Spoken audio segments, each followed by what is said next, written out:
बच्चों, हम पाठ 13 देख रहे थे। आपका शब्द रचना, समास और उपसर्ग और प्रत्यय। उसके प्रश्न उत्तर कुछ छूट गए थे और अभ्यास कार्य भी छूट गया बच्चों। उसको आपको पूरा करना है अपनी पुस्तक में। तो आज हम छूटे हुए प्रश्न उत्तर फिर देख लेते हैं। अभ्यास कार्य इमेज पे है, आप उसमें से देख के बुक फिल कर लीजिएगा।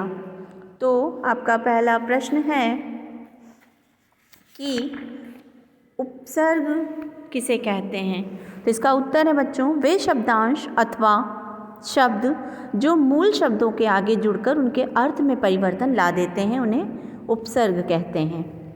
प्रश्न नंबर दूसरा है, हिंदी में कितने प्रकार के उपसर्ग प्रचलित हैं, प्रत्येक के 2 उदाहरण दीजिए। तो उत्तर है बच्चों, हिंदी में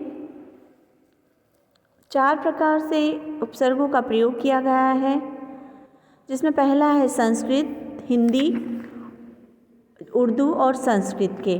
तो 2 उदाहरण देने हैं। तो संस्कृत के जो उपसर्ग हैं उसमें है अखंड और अनमोल। हिंदी के उपसर्ग में है अनजान और अधजला। उर्दू के उपसर्ग में है खुशबू और गैर कानूनी।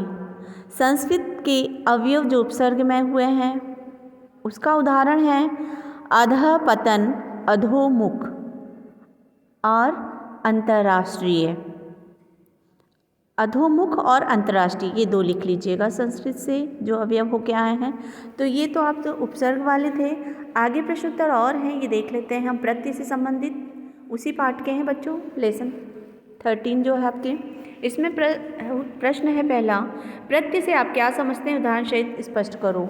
तो उत्तर है इसका, जो शब्दांश शब्दों के अंत में जुड़कर उनके अर्थ में परिवर्तन ला देते हैं वे प्रत्यय कहलाते हैं। क्या कहलाते हैं? प्रत्यय कहलाते हैं।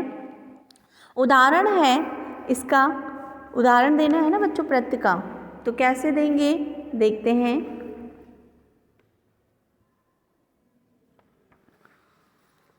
जैसे आका है तो लड़ाका, आऊ है तो टिकाऊ।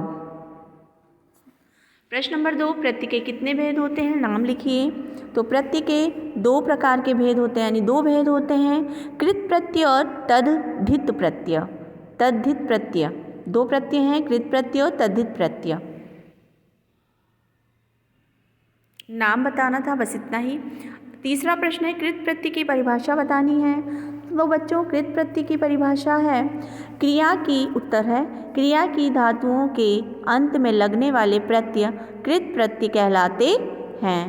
जिस शब्द के अंत में कृत प्रत्यय लगा होता है उसे कृदंत भी कहा जाता है। तो ये नहीं लिखना है आपको, सिर्फ पहला लिखना है कि क्रिया की धातुओं के अंत में लगने वाले प्रत्यय कृत प्रत्यय कहलाते हैं।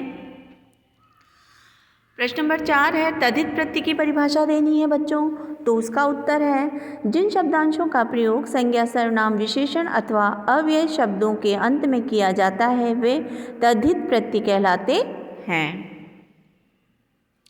और 5वां है, उपसर्ग और प्रत्यय में अंतर।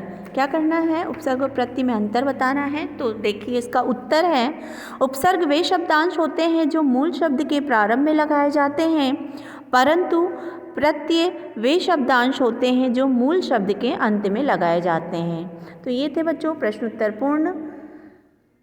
आप इनको कॉपी में लिखेंगे ध्यान से सुनकर। धन्यवाद।